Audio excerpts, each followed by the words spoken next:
The first time Ryan laid eyes on the 1969 Dodge Charger, it was covered in dust, half buried in the shadows of an old barn at the edge of Willow Creek. The town had long since forgotten about the barn, and Ryan had nearly forgotten about his grandfather's stories, half-truths and half-dreams about a car that once ruled the asphalt.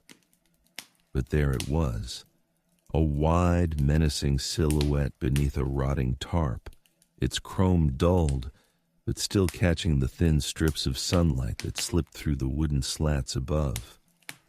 Ryan's breath caught in his chest, as though the car itself had exhaled after decades of silence. He pulled the tarp back with trembling hands.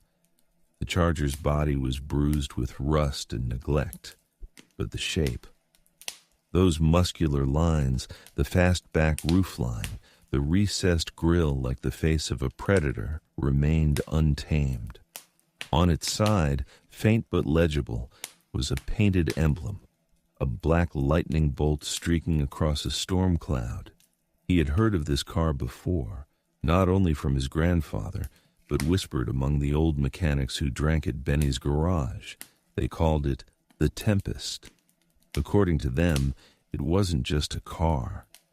It was a legend, a phantom of the roads that could outrun anything back in its day. Ryan opened the driver's door, surprised when it groaned but gave way.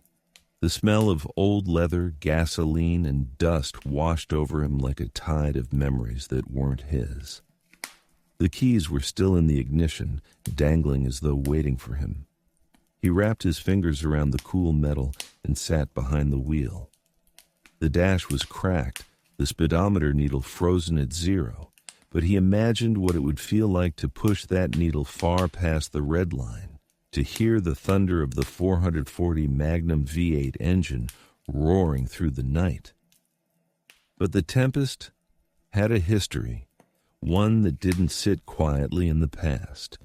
People in Willow Creek still remembered the stories of its last race back in 1972. His grandfather had been there, standing with the crowd along Miller's Strait, a 2-mile stretch of asphalt outside of town. The Charger had faced a sleek jet-black Corvette, a duel between raw muscle and streamlined speed. They said the Charger had pulled ahead, its tires screaming against the pavement, its engine howling like a storm breaking free from the sky. But halfway down the straight, something strange had happened. Witnesses swore they saw sparks, not from the tires, but from the air itself, as though the car had torn through the fabric of the night. The Corvette never reached the finish line. Neither did the Charger. Both cars vanished, swallowed by darkness, leaving behind only the echo of engines and the wide-eyed silence of the crowd. And yet, here it was. Ryan couldn't explain it, but he didn't care. He had been stuck in this town too long, trapped between dead-end jobs and fading dreams. The Charger was a way out. He had no tools, no plan, but the thought of bringing it back to life became an obsession. For weeks he scraped rust, hunted for parts in junkyards, and traded every favor he was owed. Nights bled into mornings as he worked beneath a single dangling bulb, his hands blackened with grease, his knuckles scarred. Slowly, the Tempest emerged from its slumber, piece by piece, until its body gleamed once more under the pale glow of the moon. The final step was the engine.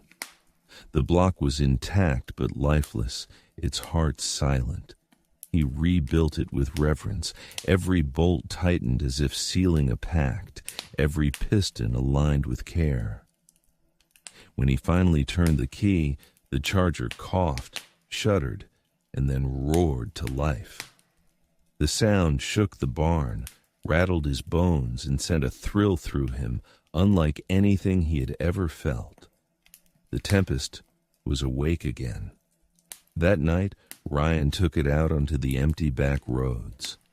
The town lay quiet, asleep under the weight of forgotten years, but the Charger lit up the night with its deep, throaty growl. He pressed the accelerator, feeling the surge of raw power, the car leaping forward as though hungry to reclaim the road. The wind whipped through the open window, carrying with it the smell of rain, though the sky was clear.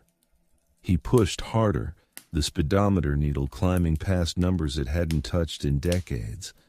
Then he saw the lights, headlights in his rearview mirror, closing in fast. At first, he thought it was some local cop, but the shape was wrong.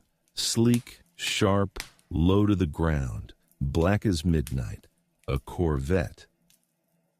Ryan's hands tightened on the wheel. The stories flashed through his mind. 2 cars, 1 straight road, and then nothing.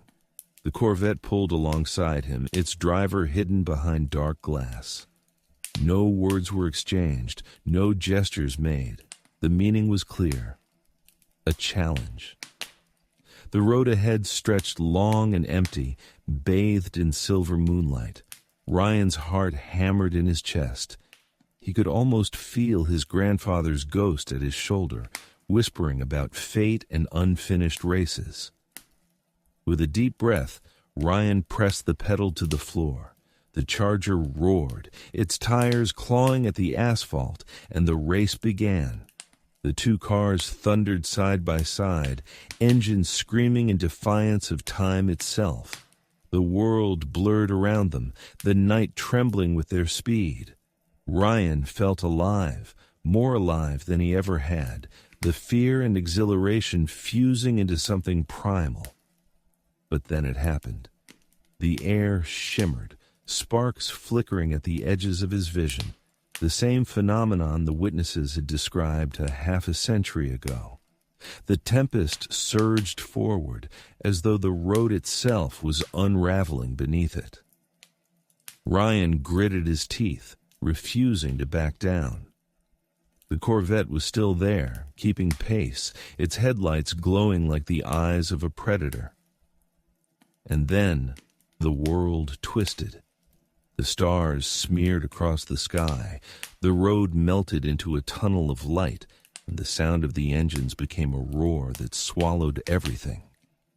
When Ryan opened his eyes, he was no longer on the back roads of Willow Creek. The Charger was still beneath him, still growling, but the world around him was different. The road stretched endlessly under a sky filled with storms, lightning crackling across clouds that glowed with unnatural colors. And ahead of him, the Corvette waited, idling like a shadow that had been waiting for him all along. The race wasn't over. It had only just begun.